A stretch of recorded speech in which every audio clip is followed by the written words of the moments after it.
Hi everybody, this lesson is gonna be helping you for direct variation and inverse variation.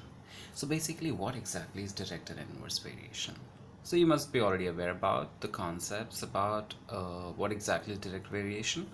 So if you consider a simple quantity like if you have certain x values and certain y values, if you plot them and if they show a trend which is a straight line and passing through origin, we can say y is proportional to x. Alright, so this is really important in case if the graph doesn't pass through origin, even though it's a straight line, it's not going to be proportional to each other. Alright, now how do we exactly kind of solve the questions based on the direct and inverse proportion? So the first type of question that is asked is like a straightforward question where you're expected to write the law, you're expected to evaluate the constant, and you have to evaluate the missing value. So these are the few things that you kind of need to do as far as your IGCSE math is concerned. All right, so let me take you the first example, what exactly it means. Okay, so the first example is um, they have given that s is proportional to v minus 1 the whole square, and if s is 8, v is 3, evaluate the value of s when v is 5, v is 4. All right, so first of all let's straight away begin up with evaluating the writing the law, evaluating the constant, and evaluating the missing value. All right, so the question says that s is proportional to v minus 1 the whole square. So when s is 8, v is 3. All right, so when s is 8, v is 3. So first of all, you write down the proportionality constant. So your s is proportional to v minus 1 the whole square. So this is the symbol to represent direct proportion, and here is the quantity that is proportional to. When you remove the proportionality constant, you get s equals to k times v minus 1 the whole square. That's mandatory. If you remove the proportionality constant, proportionality sign, you need to put the proportionality constant.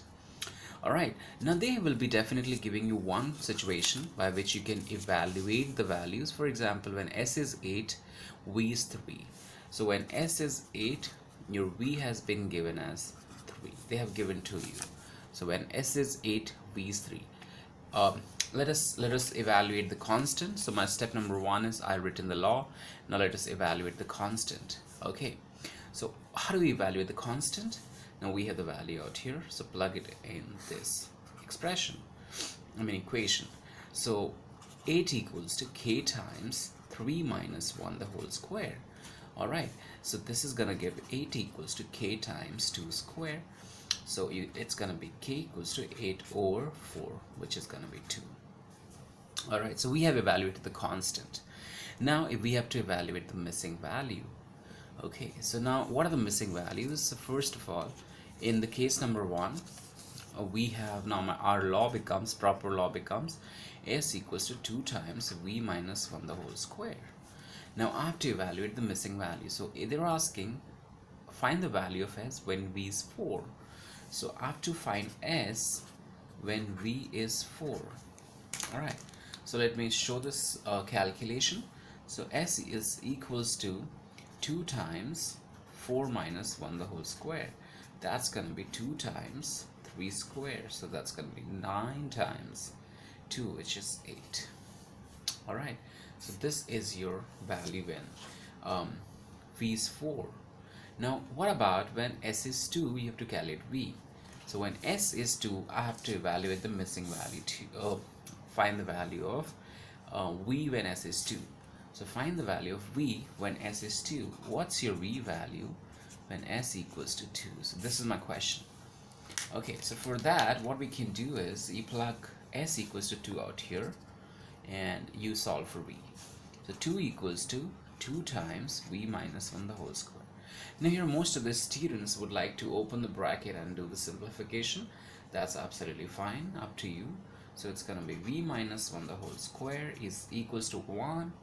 I can just bring it down. So v minus 1 equals to plus or minus 1 because it's going to be square root of 1, which is plus or minus 1.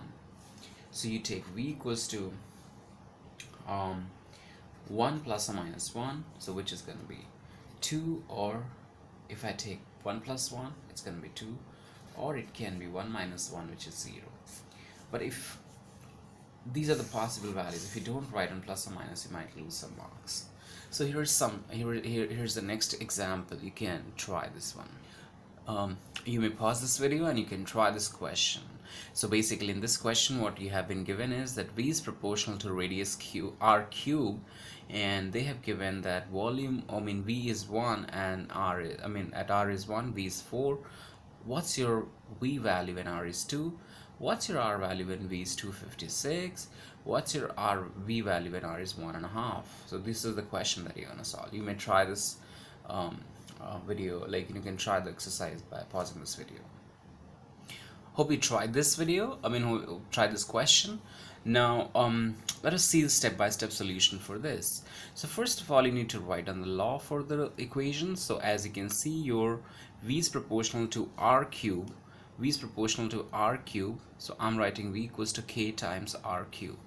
Now when you take it, substitute the values.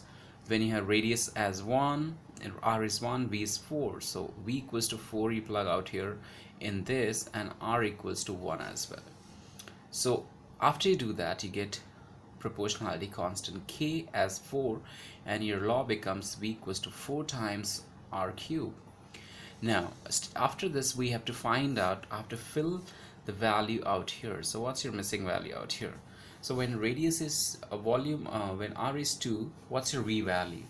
So when r is 2, you plug now r as 2 out here, so you're going to get 4 times 2 cube, which is 32. Now next one they're asking is what's your r value when V is 256? So 256 equals to 4 times r cube, so that's going to give you r cube as 256 over 4 and 64, and then r becomes cube root of 64, which is going to be 4. After this we have the last one. Last one is what's your V when r is 1.5? So 1.5 is 3 by 2 as well, so 4 times 3 by 2 the whole cube equals to 27 over 2, which is 13.5. Hope this video helped you to understand direct proportion. Watch the next video for inverse proportion and some practice sums.